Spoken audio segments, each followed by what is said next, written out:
Hello friends, welcome back to my channel. As you can see, I have worked on something related to Earth, that is geostationary satellite. Now, first of all, let me show you it's working.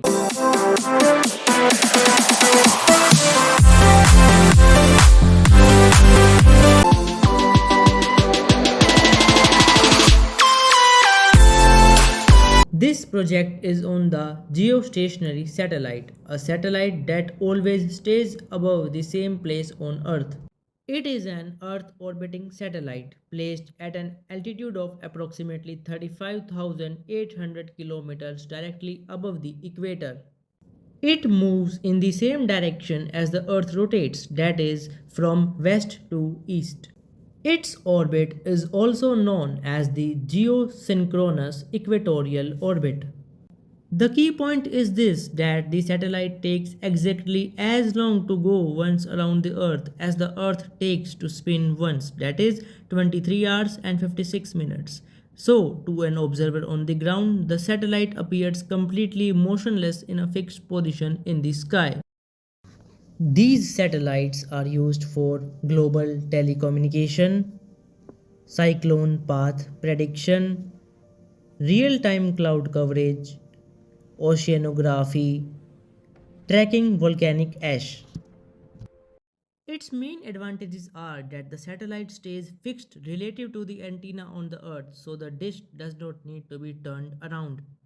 Second, because of their high altitude, one satellite can watch almost one third of the Earth at a time, which makes them ideal for meteorological purposes. Now that you have seen how it works, your trial begins. 5 questions. Let us see how well you do. Here comes question number 1. A geostationary satellite looks like it is standing still in sky. In reality, it is option A, not moving at all. Option B, moving at about 11,000 km per hour. Option C, held in place by Earth's magnetic pull. Option D, too far away for us to see it move. Your time starts.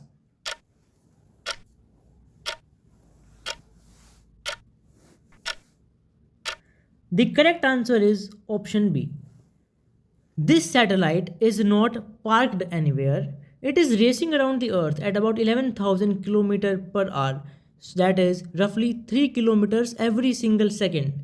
So why does it look frozen? It is because the ground below it is turning at exactly the same rate. Think of two trains running side by side at the same speed. You look out of your window and the other train seems completely still, even though both of you are flying past the trees.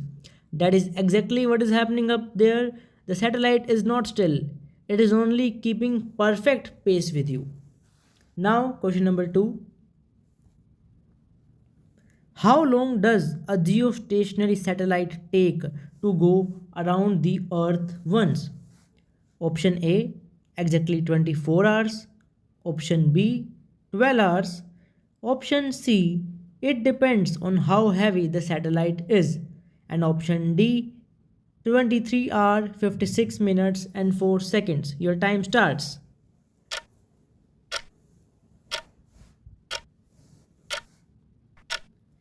The correct answer is option D. We call a day 24 hours, but that is the time the sun takes to come back over your head. Here is the thing. While Earth spins, it is also moving around the sun, so it needs about 4 extra minutes of turning for the sun to line up again.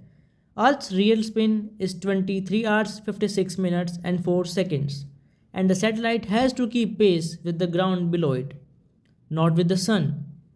So it copies the real spin. Now the fun part, those 4 extra minutes add up over a year to one whole extra turn. Earth actually spins 366 times a year, but we only count 365 days. Here comes question 3. A geostationary satellite slowly drifts 100 km higher from the ground. it will now appear too. Option A, move slowly towards the west. Option B, move slowly towards the east.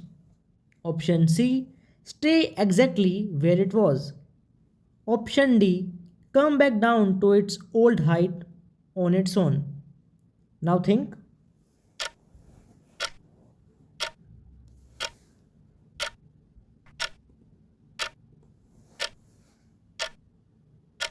The correct answer is option A, move slowly toward the west.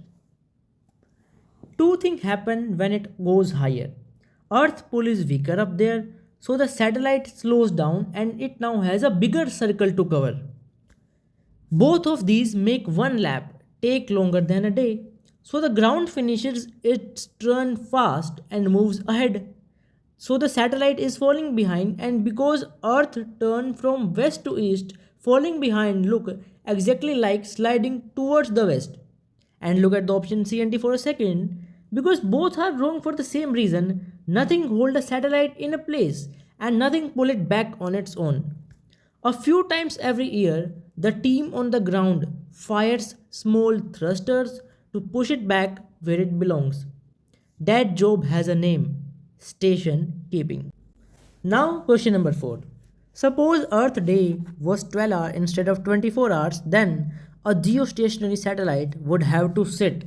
Option A 71,000 kilometers, option B 35,786 kilometers, option C about 20,000 kilometers, and option D at half the height, that is 17,900 kilometers. Now think.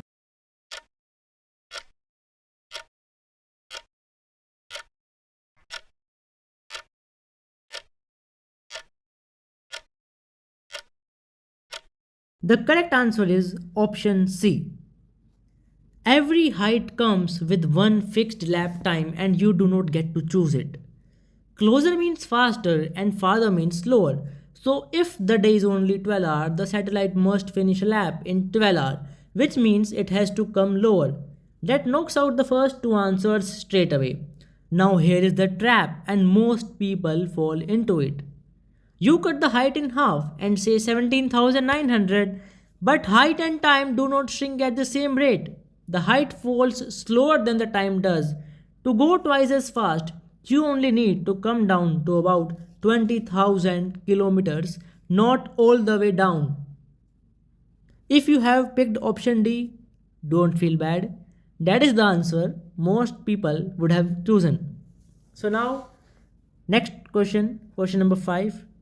If Earth suddenly stopped spinning, the geostationary satellite would option A fall straight down, option B stay above the same place, option C fly away into space, option D slowly cross the sky like the moon does. Now think.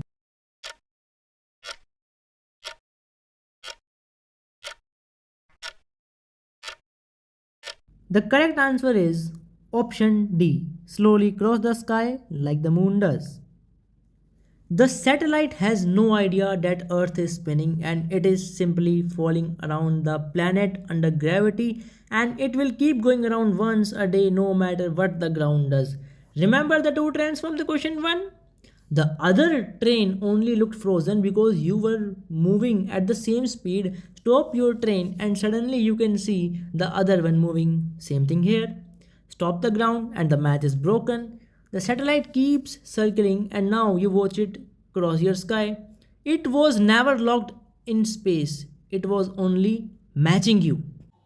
Drop your score in the comments, and if question 4 caught you out, you are not alone. There are 5 more questions waiting on this video, different ones, same topic. Tap the quiz and see if you can clear all 5. If you want more than 5 questions, I put 60 of them on my website, both topics, 3 levels each, and every single answer comes with a crystal clear explanation. Visit itstrial0.github.io, and the link is in the description and the pinned comment. And if you have not seen it, the water pressure one is up on the channel. A very simple result that most people get wrong. It is on screen now and test whether you can guess right.